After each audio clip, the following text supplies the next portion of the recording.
Toyota just announced something that sounds impossible. A car engine that runs on water. Not hybrid, not electric, with water cooling. An engine that takes water, splits it apart, and uses it to move a 2-ton vehicle down the highway. The only thing coming out of the exhaust. Water vapor. If it works, it could make Tesla's entire empire obsolete overnight. But here's what they're not telling you. This exact promise has been made before. Multiple times, by different people, in different countries, and every single one of them ended the same way. Some ended in fraud convictions. Some just disappeared. One guy's CEO went to prison, and the physics that killed those ideas, it hasn't changed. So either Toyota just cracked something that stumped scientists and conmen alike for 40 years, or we're watching the most well-funded repeat of history ever attempted. The question isn't whether a water engine sounds good, it's whether the pattern is about to repeat. Let's go back to 2008. A Japanese company called Genapax calls a press conference. They wheel out a small car. In front of cameras from around the world, they pour water into a tank. Regular water, the kind you drink. The car starts. It drives, no gasoline. No charging cable. The company's CEO stands there and says they've done it. A car that runs entirely on water. Clean, cheap, revolutionary. News outlets run the story everywhere. Water-powered car unveiled in Japan. Investors start paying attention. This could change everything. Then scientists actually look at the car. Turns out, it wasn't running on just water. There was a hidden ingredient, a chemical called metal hydride. The process wasn't sustainable. And when reporters asked for documentation, for proof, for anything that could be verified, Genapax went quiet. Within months, the company vanished. No product, no follow-up. Just gone. But the thing is, Genapax wasn't even the first. Rewind to the 1980s. A man named Stanley Meyer appears on the scene in Ohio. He's got a dune buggy. Says it runs on water. Not just assisted by water, powered by it. He demonstrates it for local news. He files patents. He starts attracting investors. His claim is bold.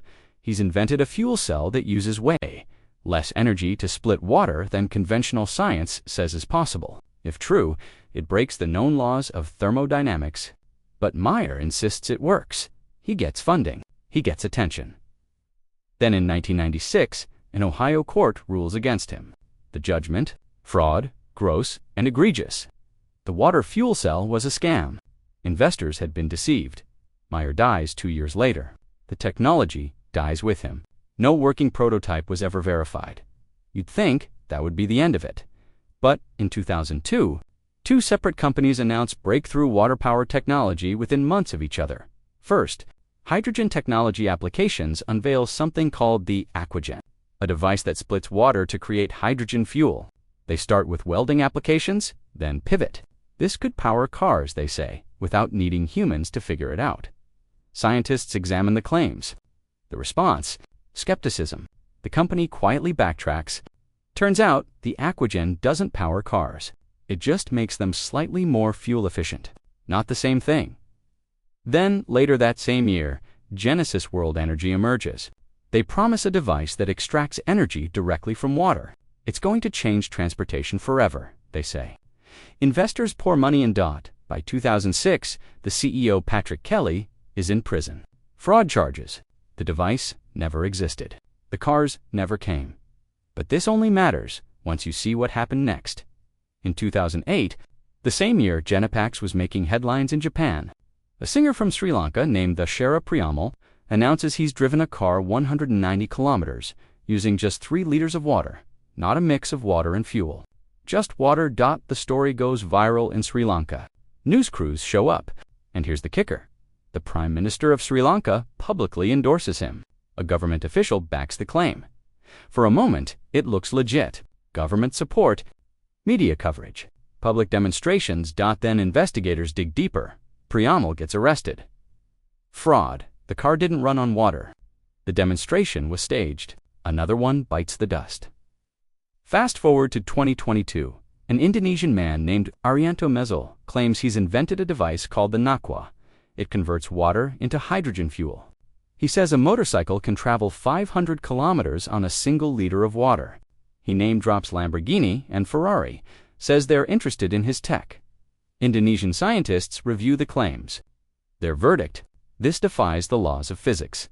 Lamborghini and Ferrari never contacted him. Another claim. Another collapse. So here's the pattern you're seeing. Every few years, someone announces a water-powered engine. There's a demonstration. Media coverage. Sometimes even government or investor backing. And then, quietly or loudly, it falls apart. Not because of bad luck, because of physics. Splitting water into hydrogen and oxygen requires energy. A lot of it. When you burn that hydrogen back into water, you get energy out. But you never get more energy out than you put in. That's thermodynamics. That's not a theory. It's a law. You can't create energy from nothing. If the water engine worked the way these people claimed, it would be a perpetual motion machine, and those don't exist. Every single one of these inventors ran into the same wall, and every single one either lied about it, misunderstood it, or tried to hide it. So why does this keep happening? One theory: big oil is suppressing the technology. Think about it. The fossil fuel industry is worth trillions of dollars. A car that runs on water, truly runs on water, would destroy that overnight. Oil companies have the money, the influence, the political connections to bury anything that threatens them. There's a romantic appeal to that idea: the lone inventor versus the corporate machine, the technology that could save the world, hidden away in some vault.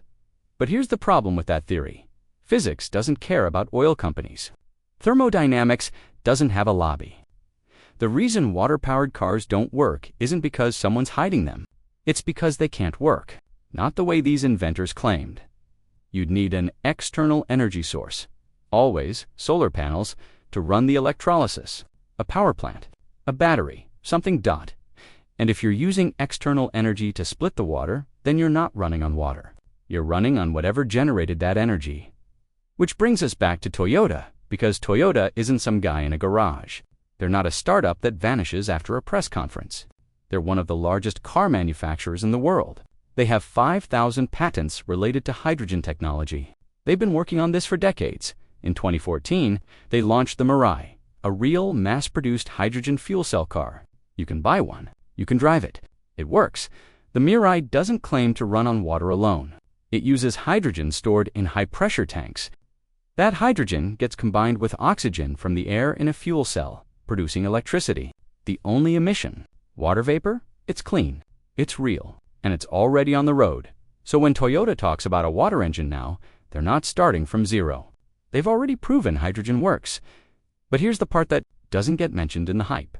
The Mirai still requires energy to produce the hydrogen in the first place. Toyota's water engine concept uses electrolysis. An electrolyzer splits water into hydrogen and oxygen using electricity. That hydrogen powers the car. The process is clean, yes, but it's not free energy. Modern electrolysis systems are about 80% efficient, meaning 20% of the energy you put in is lost as heat. Then the fuel cell converts hydrogen back into electricity at about 50 to 60% efficiency. Put it together, and you're looking at 40 to 50% overall efficiency from the original energy source to the wheels. Compare that to a battery electric vehicle. Plug-to-wheel efficiency, around 85 to 90%. So even if Toyota perfects this, even if they scale it, even if they build the infrastructure, hydrogen cars are inherently less efficient than EVs. That's not a flaw in Toyota's engineering. That's physics. But Toyota is betting big. Anyway, they're predicting the global hydrogen fuel cell market will hit $5.7 billion a year by 2030. They're opening a massive new hydrogen factory.